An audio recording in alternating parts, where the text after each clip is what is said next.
So we're now going to show you to use the same machine for a vertical panel lift. Because of the width of our panel, we're going to have to remove and reposition some suction pads. But that gives you a good indication of how to do that. So we're going to reduce this machine down to a 2-pad lifter. So to remove the hoses, remember, push them up, pull the collar and pull them off. Unclip the pins, pull them out and slide the suction pads off. And make sure the suction pads are placed with the seals upside down and not resting on any surface. Now repositioning those suction pads.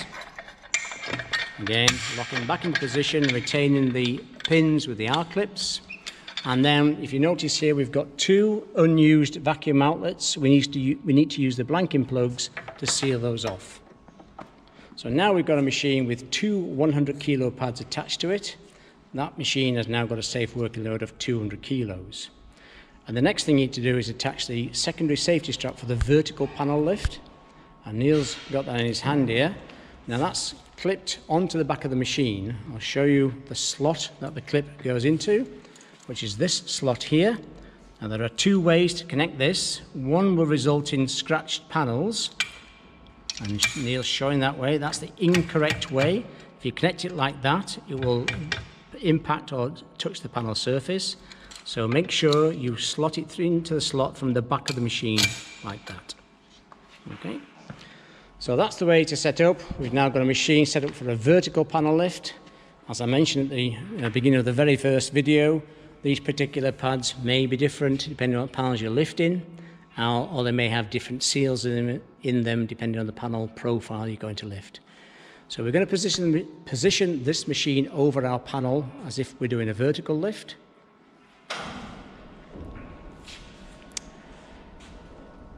So as with a horizontal lift, machine positioning is important. You need to release the rotation bar. So the pads now are ready to go onto the panel surface. And you need ideally to put the machine around 1/4 to 1/3 of the way down from the top of the panel. Again, just lower the machine down onto the panel so the pads are on the panel surface and in contact with the panel. When you're ready to apply suction, move the lever into the green zone.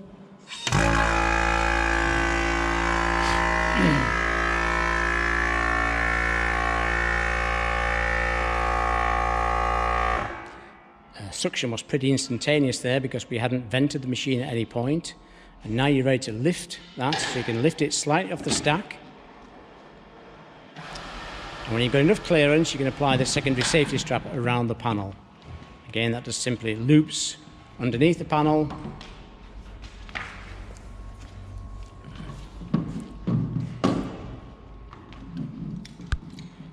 The loop clips into the snap hook. You adjust the length. Again, you're looking for a fairly snug fit, but with enough slack to get the loop in and out of the snap hook easily, like that. And when you're ready then, and you're happy with everything, you can then continue the lift. And as you lift in a vertical panel, you need to make sure you control the bottom edge of the panel. If you don't, that will scrape along the panel below it and cause damage to that panel. So control that bottom edge, either by lifting it and holding it, or by putting something underneath it to protect the panel below.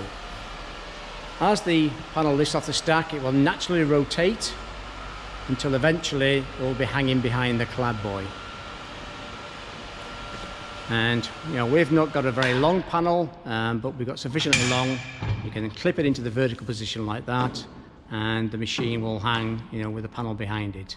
Same process applies. Maneuver the panel to the steel work on the building. When you're a couple of inches away from where you need to be, release the secondary safety strap, pull it away from the panel joint.